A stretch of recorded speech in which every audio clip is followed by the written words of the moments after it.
Bonjour tout le monde, soyez bénis au nom de Jésus. Amen. Que nous avons un Dieu de révélation ce matin pendant l'adoration. C'est réellement un Dieu de révélation. Et je ne cesserai de dire chaque fois que quand le Seigneur te dit va à gauche, il ne faut pas réfléchir. S'il te dit va à droite, ne raisonne pas.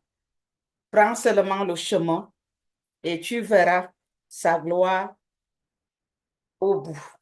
Vive l'obéissance, vive sa révélation, vive le Seigneur Jésus, vive son amour. Amen. Le Seigneur m'a révélé quelque chose par rapport au repos qu'il nous a dit d'entrer. J'ai trouvé ça profond, puissant, merveilleux. Et je vais vous le partager ce matin. Il ne nous a pas donné ces 21 jours pour nous amuser. Il ne nous les a pas donnés pour prendre à la légère. En tout cas, si tu prenais la chose à la légère, assieds-toi correctement et bien. Tu vas comprendre pourquoi est-ce que nous sommes dans les 21 jours. Il y a quelque chose de glorieux au bout qu'il ne faut pas rater. Amen. Nous allons prendre la parole de Dieu dans Exode chapitre 25.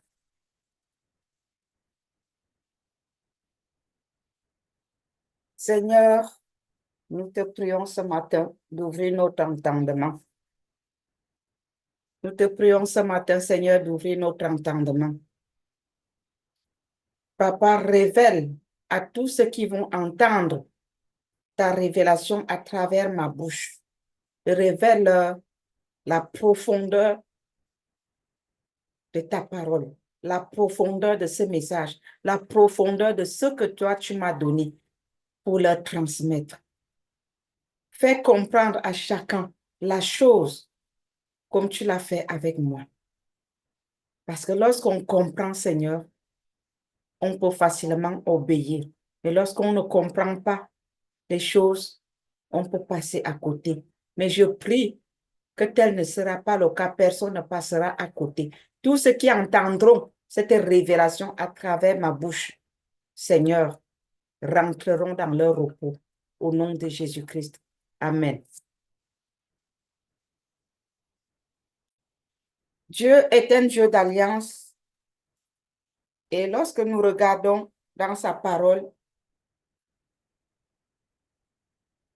il a posé des actes d'alliance avec ses enfants, avec son peuple, de l'Ancien Testament jusqu'au Nouveau Testament. C'est un Dieu qui marche par des alliances.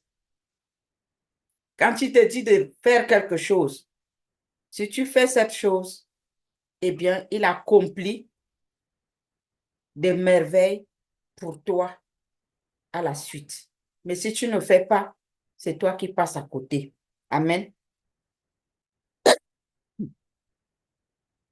Nous n'allons pas tout lire le chapitre 25, mais je vais lire par morceaux et je vous conseille de lire tout le chapitre après pour mieux comprendre la chose.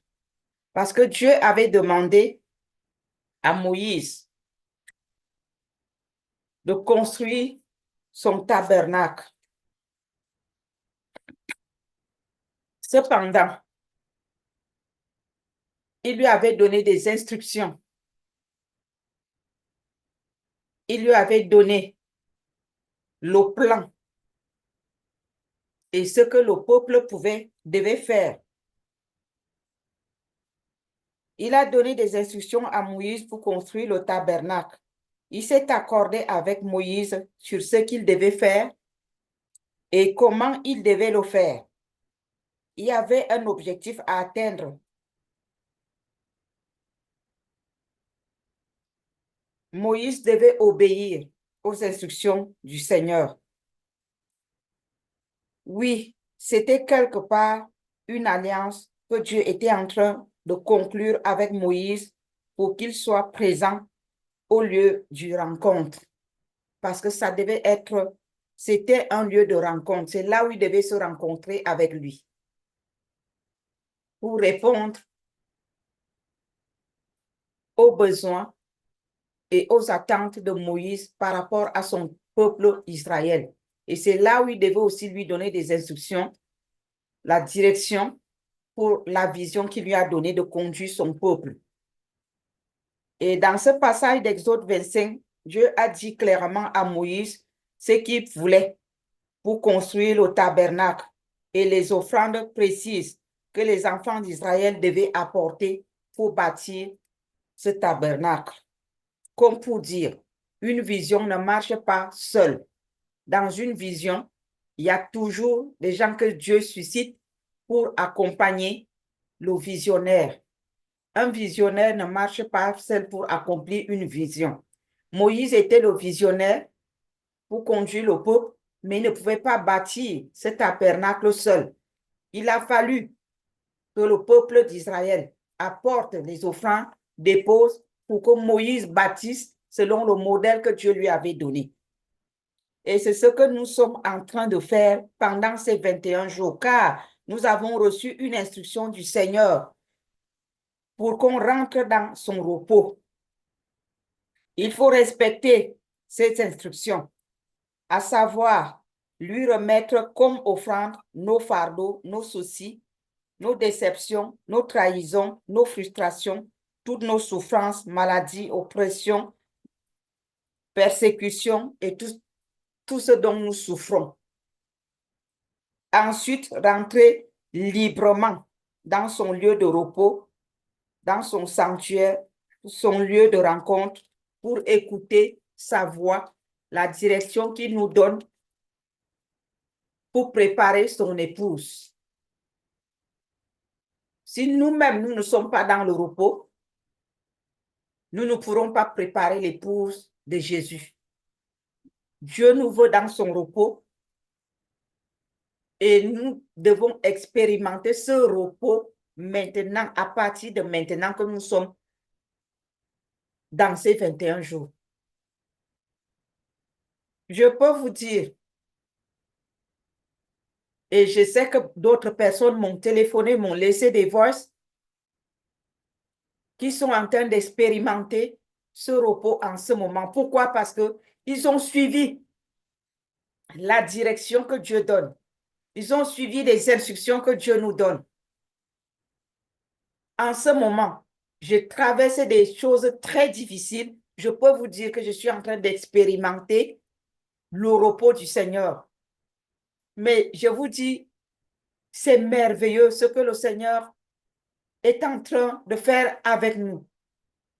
Si vous rentrez dedans, si vous acceptez d'obéir, vous allez vivre ça.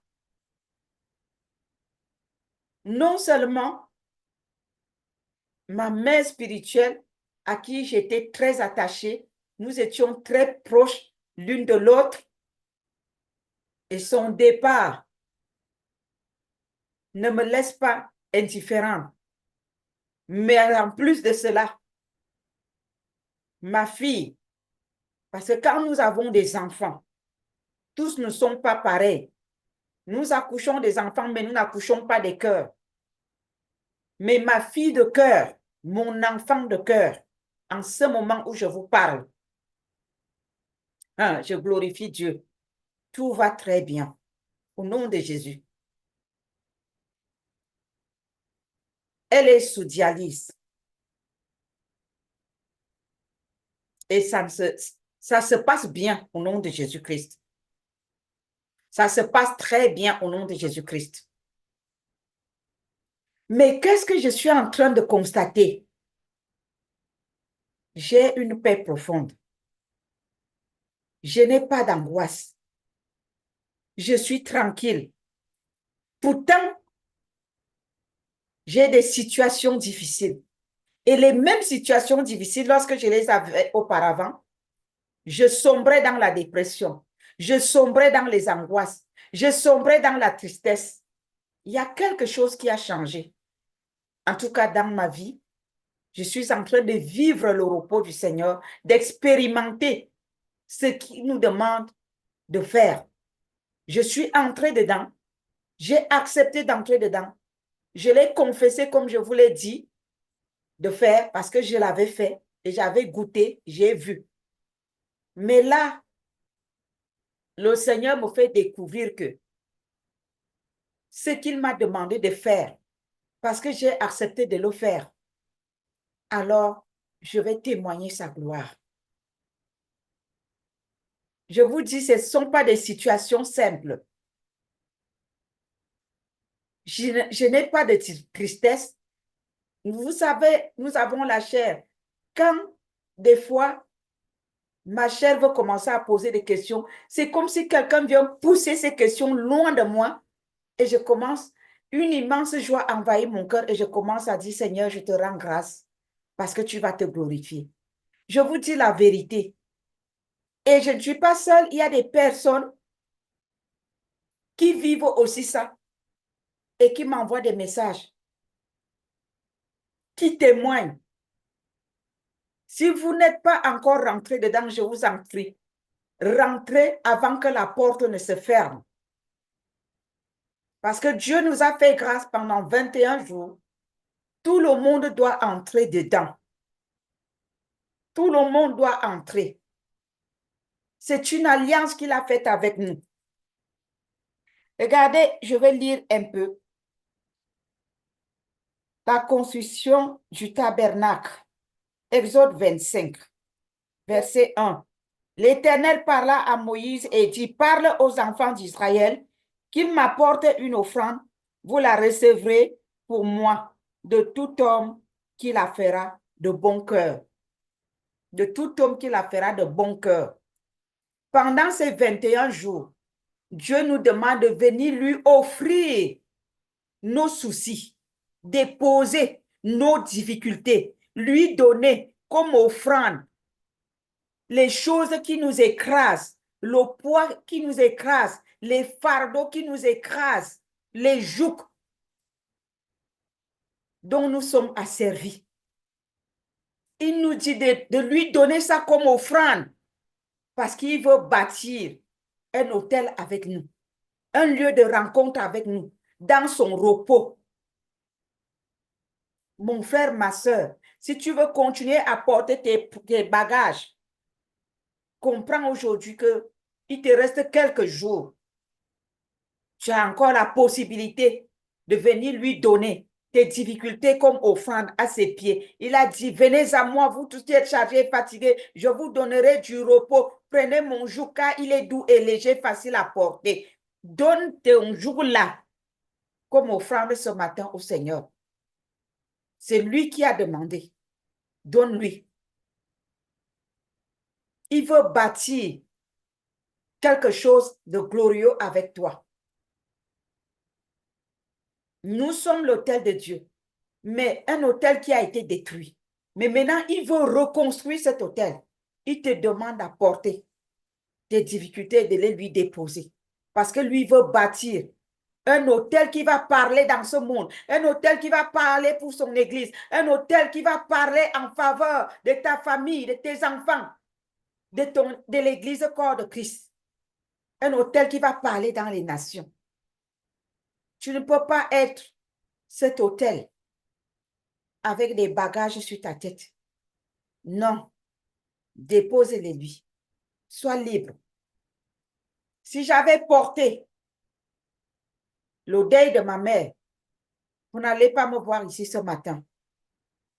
Parce que cette femme, elle m'a bâti. Elle m'a bâti. Et vous en bénéficiez aujourd'hui. Si je porte ce que les problèmes, les difficultés, la souffrance de ma fille de cœur, vous n'allez pas me voir ce matin. J'allais être là en train de prier, en pleurant, en priant, en pleurant. Non. Tant que tu portes sur toi, tes difficultés, tes fardeaux, tes souffrances, ton joug, tu ne peux pas servir Dieu. Je suis en train de vivre ça. Un jour, Mamadou Karambiri nous avait témoigné quelque chose. Il nous avait témoigné comment est-ce que il était appelé à prêcher. C'était ici en Belgique. Quand sa fille meurt d'un accouchement difficile aux États-Unis, on l'a appelé pour lui dire que Mamadou, ta fille, elle est en train de mourir. Mamadou a dit, j'arrive, je finis d'abord. C'était difficile. Le bébé ne voulait pas sortir, la fille ne faisait que souffrir. En fait, Dieu voulait se glorifier. Le Seigneur voulait se glorifier. Il a fait traîner la chose, la fille même ne mourait pas. Mais elle-même n'accouchait pas non plus. Mais Dieu voulait se glorifier et voir le cœur de son serviteur. Mais son serviteur, il avait déjà compris ce qu'on appelle entrer dans le repos. Il avait fait confiance à son Dieu. Il était dans le repos de son Dieu. Il est arrivé, il a fait ce qu'il fallait faire avec son Dieu, sur sa fille, et bien, jusqu'à aujourd'hui. Et le bébé et sa fille, tous sont vivants. Ce n'est pas facile d'avoir une telle épreuve et de dire, je vais rendre un ministère. C'est là où le Seigneur veut nous amener. C'est là où le Seigneur veut t'amener, mon frère, ma soeur. Arrête de rechercher ton bien. Tu n'auras pas ce bien-là par ta propre force. Rentre dans le repos du Seigneur et tu auras tout ce dont tu as besoin. Dieu veut reconstruire son autel, son sanctuaire que nous sommes, qui a été détruit par le péché, qui a été détruit par la désobéissance, qui a été détruit par beaucoup de facteurs dont vous connaissez. Chacun se connaît. Mais Dieu a décidé de reconstruire ce sanctuaire en nous. Et il nous demande de nous débarrasser de nos fardeaux, de nos difficultés, de nos fardeaux. Il nous demande de sortir de notre servitude. Viens donner comme offrande à Dieu ce matin ton joug qui te pèse dessus et prends son joug à lui. Tu verras la suite.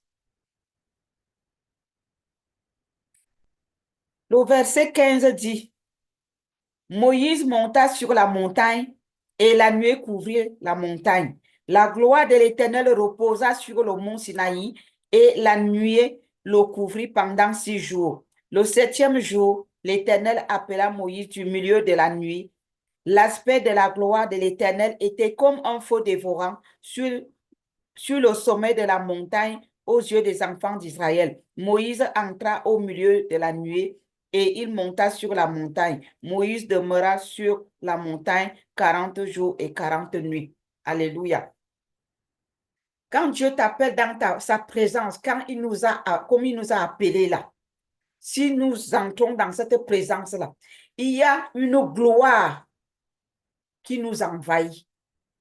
Il y a une présence qui nous envahit. Et lorsque nous sommes envahis de cette présence, c'est pour dégager tout ce qui est ténèbres en nous et laisser place à la lumière. Et quand la lumière de Christ se lève dans ta vie, même les montagnes se prosternent devant toi. Oui, personne ne peut résister à la gloire de Dieu. Aucune épreuve ne peut résister à la présence de Dieu. Aucun obstacle ne peut résister devant Dieu. Quelles que soient les montagnes qui sont devant toi, applique-toi à ce jeûne. Applique-toi pendant ces 21 jours. Rentre en profondeur. Ne sois pas distrait. Tu verras la nuée qui va te localiser, la nuée du Seigneur qui va te localiser, la gloire de Dieu qui va descendre dans ta vie. Les ténèbres vont disparaître. Les montagnes vont s'aplanir. Quand Moïse revenait de la présence de Dieu, son visage était glorieux, son visage brillait. Même le peuple avait peur de l'approcher. Quand tu es dans cette gloire-là, dans cette lumière-là, Dieu suscite une crainte autour de toi. Et l'ennemi ne peut que se prosterner. Parce qu'il ne peut pas supporter la gloire de Dieu. Il ne peut pas supporter la lumière de Christ en toi. Les ténèbres ne peuvent pas régner éternellement. Saisis cette opportunité. Accepte de rentrer dans le repos de Jésus. Tu vas ressortir de là, couvert de gloire. Et les montagnes vont s'enfuir au-devant de toi. Alléluia.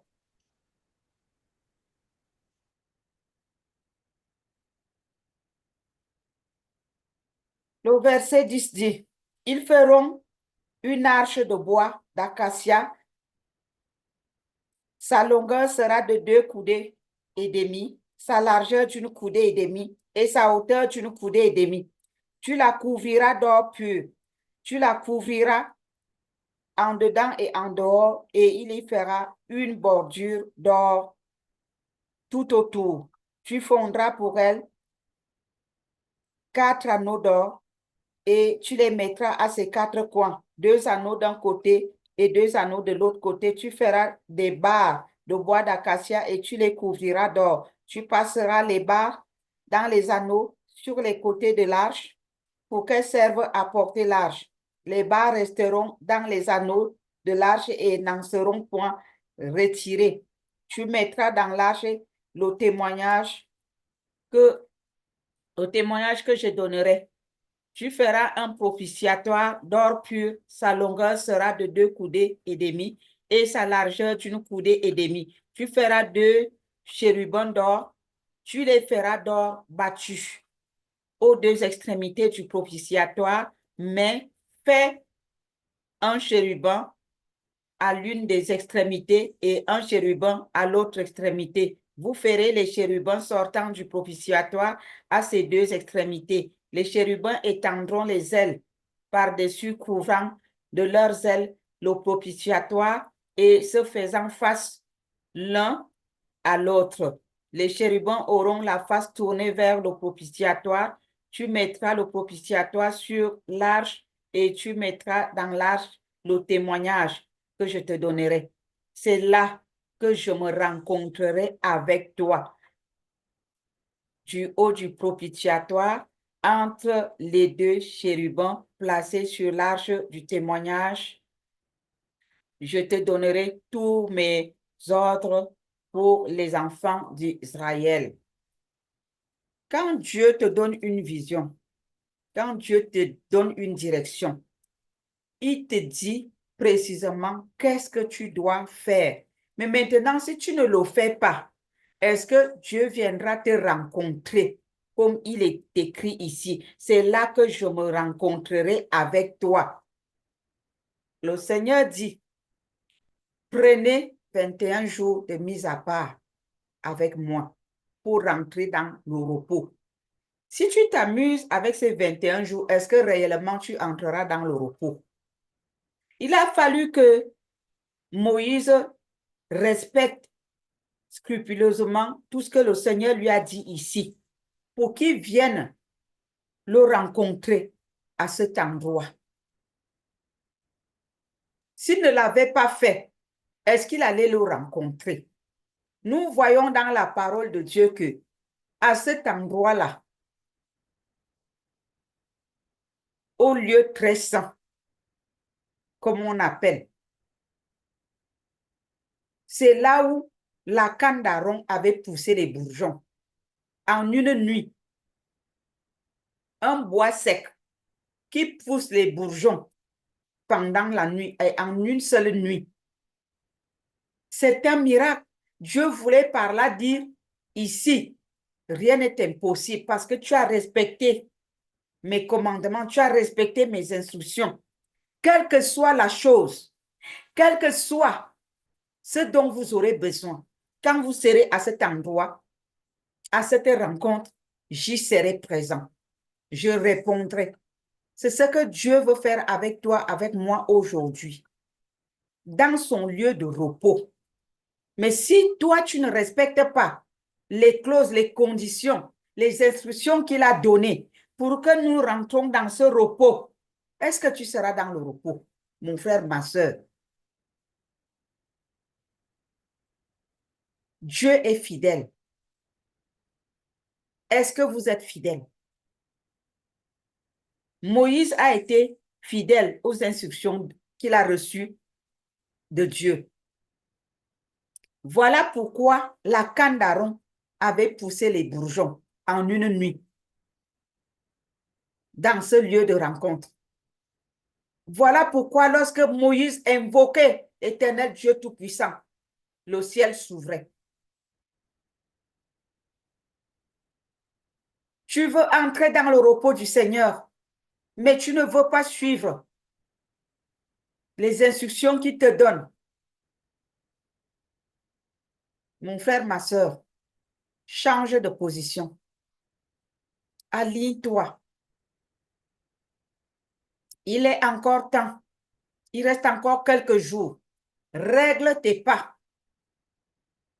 Entre dans cette dimension et tu verras ta canne pousser aussi les bourgeons en une nuit. Ta canne va pousser les bourgeons en une nuit. Tu es responsable de ta canne. C'est toi qui la feras pousser les bourgeons. Ou si tu veux, tu la garderas comme un bois sec. Mais moi, je te donne un conseil. La Bible dit, je mets devant toi la vie et la mort, le mal et le bien. Choisis le bien. Je te dis de choisir le repos et de faire pousser des bourgeons sur ta canne, c'est-à-dire de demeurer dans le lieu saint, d'entrer dans le repos où tu ressortiras avec une solution. Il y a un lieu de rencontre avec Dieu. Il faut suivre des instructions que Dieu donne quand il te donne une direction. Il ne nous donne pas des instructions en vain.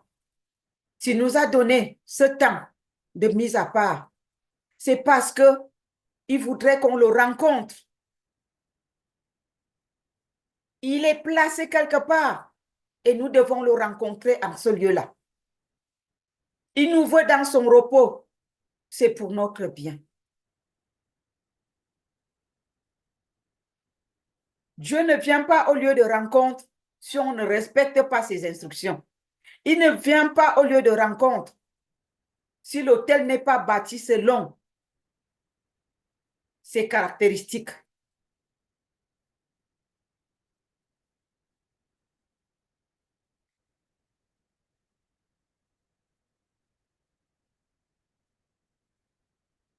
Ce que le Seigneur m'a révélé ici, il m'a dit, je vous ai demandé de vous mettre à part pendant 21 jours parce que vous devez entrer dans mon repos. Venez maintenant déposer vos fardeaux et ressortez étant léger, car je veux vous utiliser. Déchargez-vous sur moi. Quand vous portez vos fardeaux, vous voulez vous substituer à moi.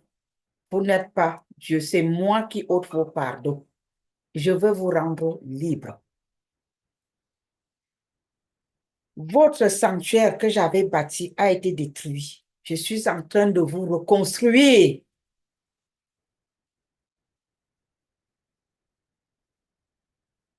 Nous sommes le royaume de Dieu sur terre.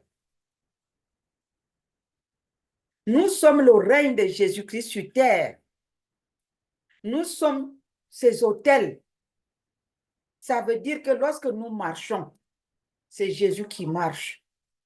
Et lorsque nous rencontrons quelqu'un qui a un souci, c'est Jésus qui règle ce souci à travers nous. Lorsque nous allons prier, la chose va s'accomplir. Et le monde va voir la manifestation des fils de Dieu que nous sommes à travers nous. Nous sommes ses autels. Nous sommes son sanctuaire. Et nous devons manifester cette gloire. Nous sommes arrivés au temps où le Seigneur veut manifester la gloire de sa deuxième maison que nous sommes sur cette terre. Laisse-toi, mon frère, ma soeur, emporter par ce vent de la manifestation de la puissance de Dieu dans son Église, au milieu de ce monde corrompu. Mais Dieu ne force personne. Si tu choisis d'être tiède, de demeurer dans ta position, ne blâme pas Dieu plus tard.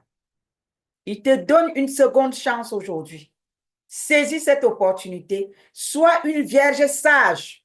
La porte n'est pas encore fermée. Tu peux encore remplir ta lampe d'huile. Il reste quelques jours. Si tu as blagué, si tu t'es amusé, maintenant rentre dans la repentance et dis au Seigneur, me voici. Je m'engage. Je te dépose mes fardeaux. Je prends ton joug. Je rentre dans ton repos. Nous avons tous essayé de résoudre nos problèmes. Nous n'avons pas pu. On ne fait que se fatiguer. En même temps, nous ne travaillons pas, nous n'accomplissons pas les tâches que le Seigneur nous a confiées. En même temps, nous ne sommes pas satisfaits. Donc, nous perdons doublement. Que faut-il faire? Il faut déposer le fardeau, rentrer dans le repos et nous verrons aussi nos problèmes résolus. Que le Seigneur vous bénisse, qui continue à parler dans vos cœurs, qui se révèle à chacun d'entre vous et surtout que nous soyons tous dans son repos, comme il le désire pour chacun d'entre nous. Israël est rentré dans son repos parce que Moïse avait respecté les instructions de l'Alliance et Dieu venait les rencontrer à cet endroit-là comme il veut te rencontrer dans ton repos. Vive l'obéissance, soyons obéissants, soumettons-nous à sa parole et nous verrons sa gloire. Que le Seigneur vous bénisse. Père, je prie pour toute personne qui écoutera, Père, ta voix, tes instructions à travers ma bouche. Que cette personne-là, Père éternel, mon Dieu, mon roi, entre dans l'obéissance et bénéficie de ton repos. Quels que soient les fardeaux, les difficultés, les peines que tes enfants traversent, Seigneur, dans ton repos, nous ressortons toujours dans la joie. Alléluia. Merci Seigneur, au nom de Jésus. Amen. Soyez bénis.